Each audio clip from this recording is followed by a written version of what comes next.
There are a select few boxers in the history of the sport who've been able to establish a legacy in the public consciousness, becoming household names or pub quiz answers. The most prominent example of this is Muhammad Ali, who established his legacy with his dominance in the ring, his flamboyant personality, the controversy that surrounded him, and the obstacles of politics and racial prejudice that he overcame. These household names became so either through their dominance in their era or through their portrayal in cinematic biopics such as with Jake LaMotta in Raging Bull. However, there's one name which doesn't hold the same level of recognition as those previously showcased, and when I bring him up with friends, none of them seem to have heard of him. The name in question is that of Jack Johnson, and I adamantly believe that it's a name that deserves a wider recognition. This is not only because of his dominance in his era, having held the heavyweight championship, but also because of his historical significance, having been the first black man to hold the title. Johnson's exploits in and out of the ring throughout his life are enough to warrant numerous films, perhaps even a miniseries. Born Arthur John Johnson, the son of former slaves in Galveston, Texas in 1878, Johnson took up boxing through amateur bouts on the docks, before turning professional in 1898. Johnson went about establishing himself as one of the top Negro boxers in the country. Johnson's main attribute was his defensive strategy of weathering the storm of his opponent's offense early in the fight by dodging and blocking, causing said opponent to tire themselves, and allowing Johnson to capitalize. Though this is a tactic used by several contemporary boxing greats, it was unique for Johnson's time. Johnson went on to capture the World Coloured Heavyweight Championship in 1903, but this wasn't enough for Jack Johnson. He wanted the undisputed World Heavyweight Championship, then held by James J. Jeffries. But the only thing getting in Johnson's way was the colour of his skin, as Jeffries, just as champions before him had done, had refused to defend the title against any black fighters. It's important to note that there had been black champions in boxing previously, with George Dixon having won the bantamweight title in 1890, but the championships of lower weight divisions were seen as lesser titles, with the heavyweight title being seen as the pinnacle of manly achievement, the absolute, so to allow a fighter of a seemingly lesser race to contend for it seemed ludicrous at the time.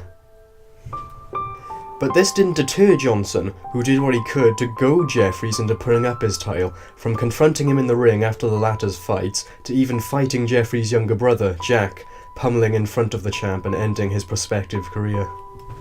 These calls fell on deaf ears, as Jeffries retired as champion in 1905, claiming to have defeated all logical challengers. The subsequent champion, Marvin Hart, who'd narrowly beaten Johnson by decision months prior, also refused to defend the title against him.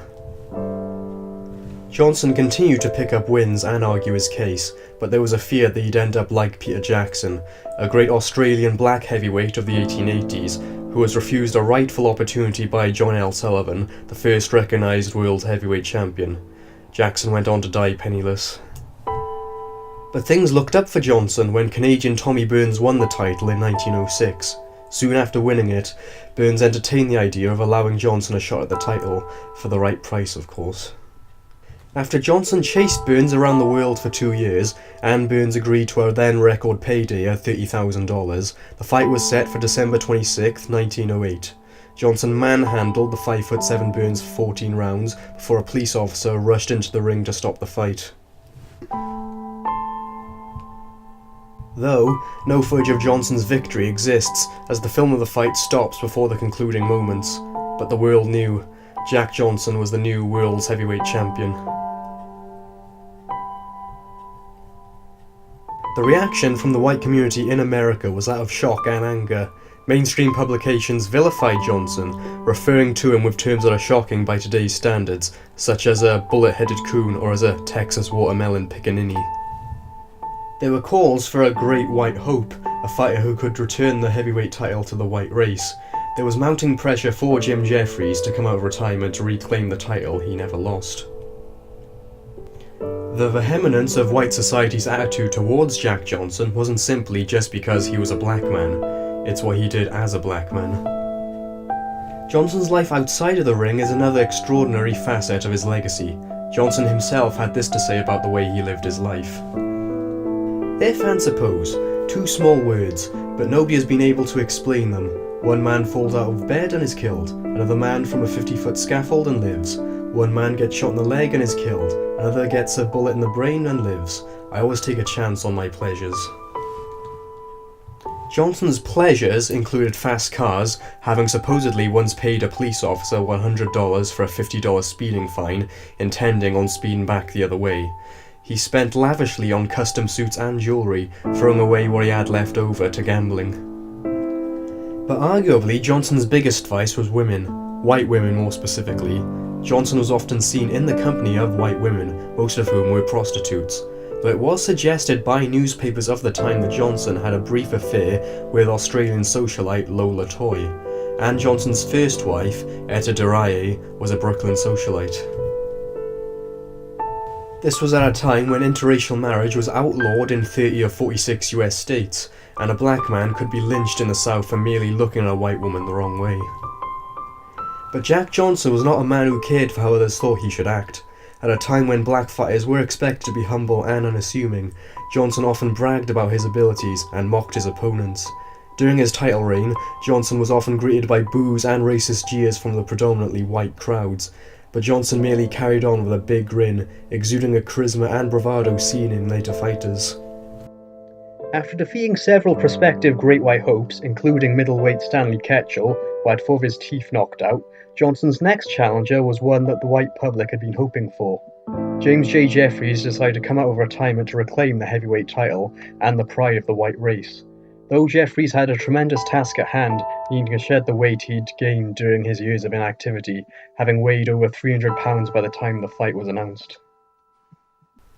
The fight was set for the 4th of July 1910 in Reno, Nevada. It can be argued that it was the first highly anticipated super fight, being dubbed the Fight of the Century. The bout was deemed so big, in fact, that President William Howard Taft and Sherlock Holmes author Sir Arthur Conan Doyle were asked to serve as the referee, but both declined. Tens of thousands of people came from all over to watch the fight in the remote desert town.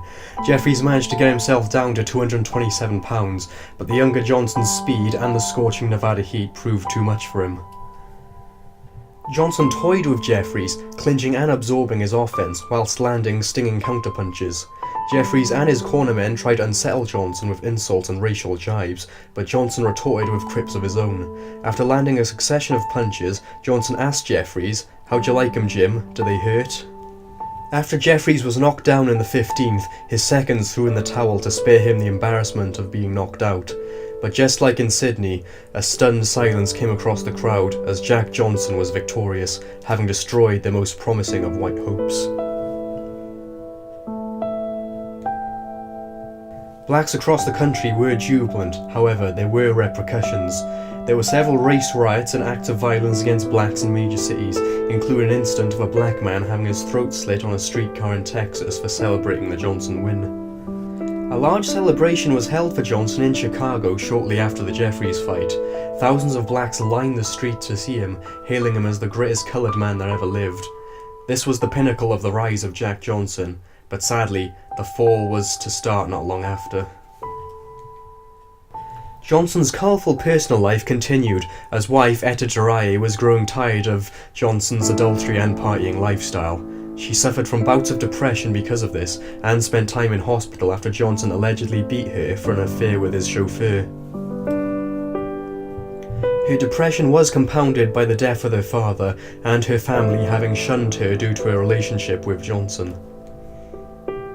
On September 11, 1912, Etta Duraye was found dead in her and Johnson's apartment after committing suicide.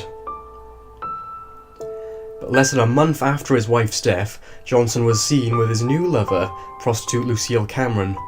The poor timing of this earned Johnson further scorn, but the worst was yet to come. Cameron's mother was incensed by the relationship and manufactured a tell-all interview where she portrayed Johnson as an uncaring brute, holding her daughter under hypnotic powers. Johnson was wrongfully condemned by both the white and black communities. The media storm over this motivated the authorities to build a case against Jack Johnson, using the recently introduced Mann Act, which prohibited the transport of women across state lines for immoral purposes. The case itself was flimsy, with the smoking gun testimony coming from Belle Schreiber, a prostitute and former lover of Johnson's, who was jealous of the champion's relationship with Cameron, who he eventually married. The law was meant to curb supposed white slavery and the practices of pimps, but the only case against Johnson was that he had taken a girlfriend of his, who just happened to be a prostitute, with him when travelling. Johnson was found guilty by a white jury in 1913 and was sentenced to a year in prison, but Johnson fled the country with Cameron and lived in exile as champion. Johnson continued to defend the title against a series of no-hopers. One perplexing aspect about Jack Johnson's title reign is that he himself never defended his title against another black fighter. This seems strange given the many years Johnson was denied a title shot, but Johnson's logic was that fight fans would pay more to see a white fighter try and top him, as he'd play the panto villain role. Johnson hopped around between France, England, Russia, Spain and Cuba, drinking more and training less. On April 5, 1915, the 37-year-old Johnson faced the 6'6" Jess Willard in Havana, Cuba. Though Johnson outboxed Willard early on, he began to tire as the fight progressed, becoming winded by Willard's heavy body shots. Willard knocked Johnson down in the 26th round and became the new heavyweight champion. There's speculation as to whether Johnson took a dive, a rumour fueled both by a picture of Johnson supposedly using his glove to shield his eyes from the sun, and by Johnson himself in later years when he demanded another shot at the title. Though the film of the fight shows Johnson trying his earnest, with experts disputing the rumour. Johnson, still a fugitive, had now lost the prize he'd fought for so long to attain.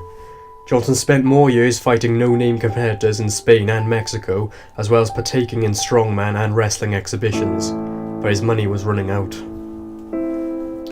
In July 1920, Johnson returned to the US to turn himself in. He served time in Leavenworth Penitentiary, taking part in boxing matches with other inmates. Johnson was released in July 1921. He tried petitioning for another match for the heavyweight title, but Johnson was well over the hill, and no subsequent champion was interested. Johnson did his best to live off his name through exhibition bouts and vaudeville-esque stage shows. Meanwhile, it wasn't until 1937 that another black heavyweight would be granted another shot at the title, due to Jack Johnson's sour legacy among the white public. But the emergence of the brown bomber Joe Louis changed this. To counteract the shadow of Jack Johnson that hung over black fighters such as Louis's handlers set up a series of guidelines for Louis to adhere to. These included never having his picture taken with white women and never gloating over a fallen opponent. The rise of Joe Louis caught the attention of a 57-year-old Jack Johnson, who saw it as an opportunity to put himself back in the spotlight. Johnson offered to train and spar with Louis, but Louis's handlers, one of whom having had a previous grievance with Johnson, turned him away. An upset Johnson then did his best to dismiss the young fighter, criticising Louis in the press and predicting victories for his opponents. This earned Johnson scorn from the black community that once eulogised him. When Louis became heavyweight champion in 1937, he was accepted, not only by the black community as their new champion, but also by the white community. There was no outcry in the media, no call for a great white hope, and Jack Johnson faded further into obscurity. Johnson's final in-ring appearance was in 1945 at the age of 67, taking part in a charity exhibition for US war bonds. A year later, on June 10, 1946, Johnson's habit of speeding came to be his undoing. When angrily racing from a diner which refused to serve him in North Carolina, he swerved to avoid an oncoming truck and smashed into a telephone pole. The only representation of Jack Johnson in contemporary pop culture has been a moderately successful stage play and film from the 1960s, loosely based off his life, and a Ken Burns PBS documentary in 2005. Though vilified and derided in his time, and then later overshadowed and forgotten, Jack Johnson did live an extraordinary life, filled with both the good of his accomplishments and his devil-may-care attitude, and the ugly of his treatment of women and his desperate later years. But his defiance of racial barriers, both in boxing and in his personal life, and his distinct place in the history of boxing and African American culture, warrants Jack Johnson a greater public recognition, on par with the likes of Anthony Joshua, Mike Tyson, and Muhammad Ali.